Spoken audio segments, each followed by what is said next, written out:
Oui, alors je suis ici pour des raisons théâtrales, bien sûr, mais en même temps affectives. Je veux dire, c'est des amis que j'ai connus à Strasbourg quand j'étais ici en permanence dans les années 70 et avec qui j'ai déjà fait des stages, j'ai travaillé sur différentes choses.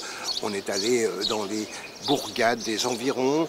On a travaillé en milieu, moi j'étais dans milieu strictement professionnel avec le TNS, mais on collaborait avec peut-être ce qui constituait la garniture, on pourrait presque dire, du spectateur du TNS.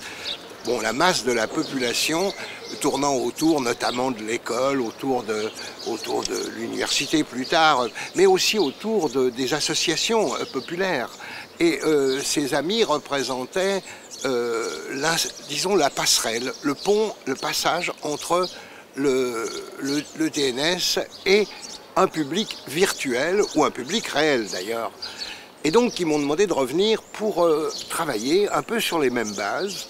On reprend longtemps après, on reprend notre périple en évoquant le rapport d'une part avec les écoles, travailler avec des groupes de théâtre qu'il y a dans les différents lycées ou collèges, mais aussi écoles même.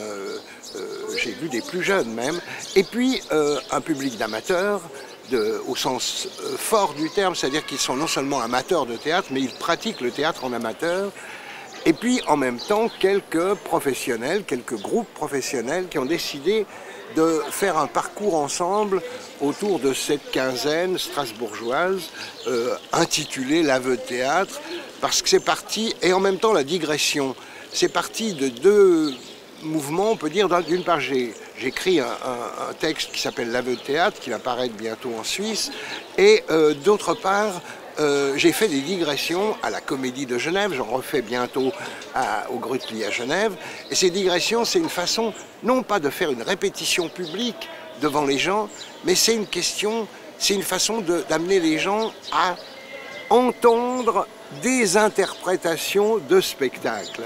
Mon principe, c'est que l'interprète d'un spectacle n'est pas l'acteur.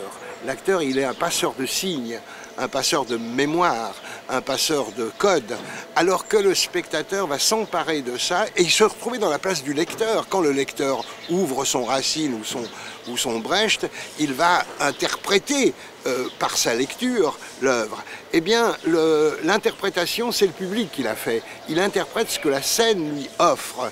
Et c'est autour de cette question-là, par la digression, par le système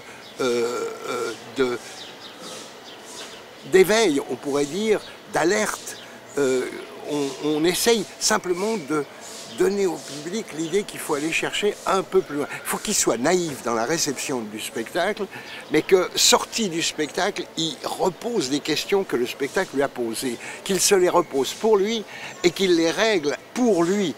C'est-à-dire que la participation, on parle toujours de participation, la participation du spectateur de théâtre n'est pas de monter sur les planches pour faire du théâtre aussi.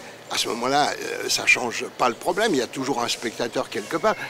La participation du public, sa création, c'est d'inventer le sens que nous lui communiquons par les artifices de la scène.